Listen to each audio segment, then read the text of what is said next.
안녕하세요. 디나의 책 한 모금입니다. 오늘은 알베르 카미의 소설 이방인 이야기를 해보려고 해요. 이 책은 프랑스 문학의 대표작이지만 줄거리는 아주 단순하죠. 어머님의 죽음 앞에서도 눈물 한 방울 흘리지 않았던 건조한 남자 메르소가 한 사람을 우발적으로 살해하고 세상의 심판을 받는 이야기입니다. 이 책은 보다시피 아주 얇아요. 아주 짧은 소설인데 읽고 나면 이상하게 마음이 무겁고 혼란스러워집니다. 왜 그는 울지 않았을까? 왜 사람을 죽였을까? 그리고 왜 마지막에 행복하다고 했을까? 처음엔 이해되지 않았지만 두 번째 읽으면 비로소 보였던 메르소의 의식을 함께 따라가 볼게요.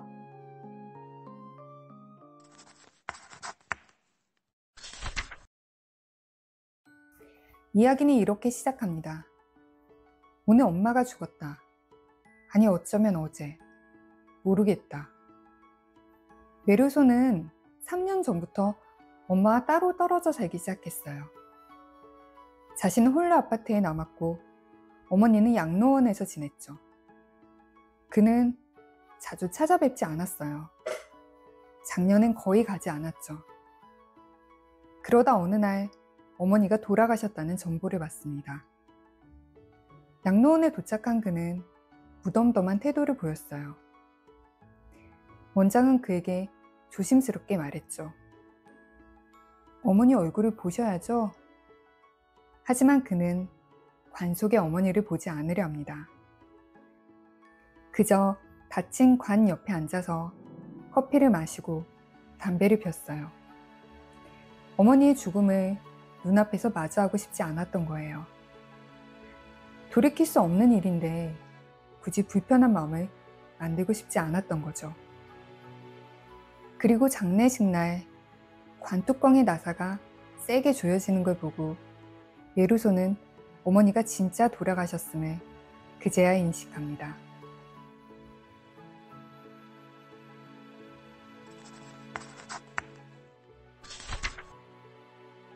사람들 눈에는 메르소가 감정이 없는 사람처럼 보였어요. 하지만 그는 단지 느끼는 방식이 달랐던 사람이었죠. 그에게 세상은 이해보다 감각이었거든요. 아침 공기가 상쾌했고 햇살이 뜨거웠고 내 몸은 피곤했다. 그가 느끼는 건 그런 것들이었어요.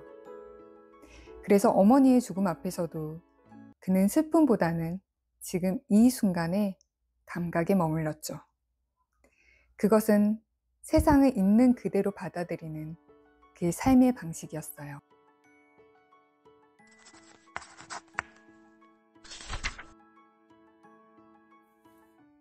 며칠 뒤 그는 친구 레몽의 싸움에 휘말립니다.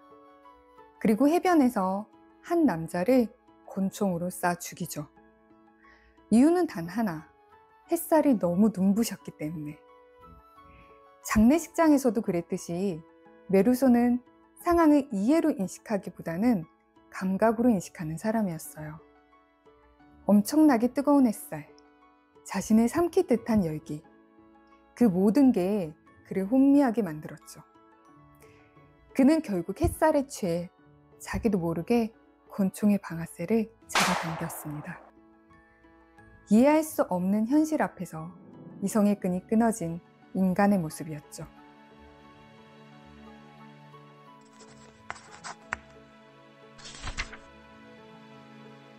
결국 그는 재판을 받아요. 하지만 그 재판은 이상했어요.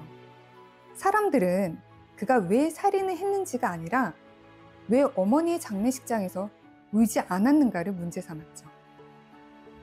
그는 살인자가 아니라 감정이 없는 인간이다. 그렇게 사람들은 그의 모든 행동에 부도덕의 이유를 덧씌웁니다. 그의 살인은 우발적인 게 아니라 아주 계획된 범죄라고 몰아가죠. 결국 메르소는 사형을 선고받습니다.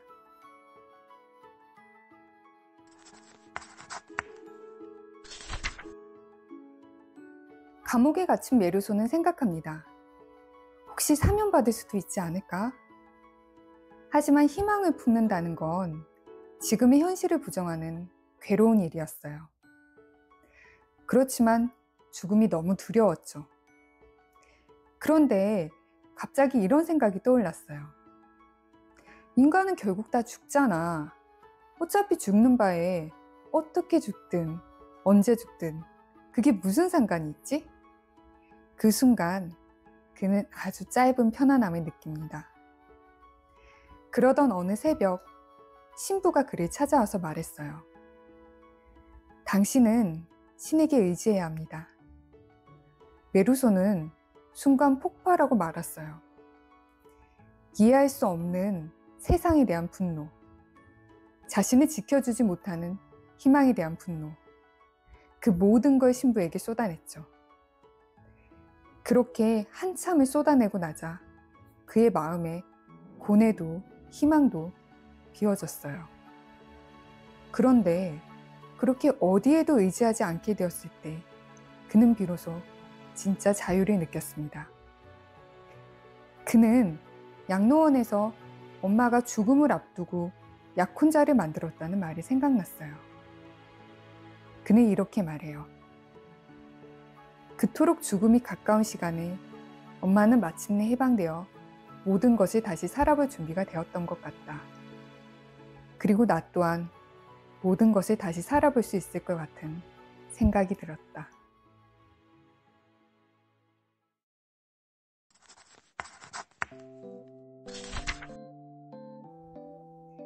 이 소설의 끝에서 메루소는 이런 말이 남겨요. 나는 처음으로 세계의 다정한 무관심에 마음을 열고 있었다. 나는 전에도 행복했고 지금도 여전히 행복하다고 느꼈다. 세상은 우리가 이해할 수 있는 것보다 이해할 수 없는 게 더 많아요. 사람도 그렇고요. 우리는 그런 걸 부조리한 삶이라고 부릅니다. 작가 알베르 카뮈는 이렇게 묻고 있는 것 같아요. 삶이 이해할 수 없다는 걸 알았을 때 당신은 어떻게 살겠습니까? 그리고 이 질문에 대한 자신의 답을 자신의 책 시지프 신화에서 이어갑니다. 다음에 그 책 이야기를 해드릴게요. 오늘도 함께 읽어주셔서 감사합니다. 다음에 또 만나요.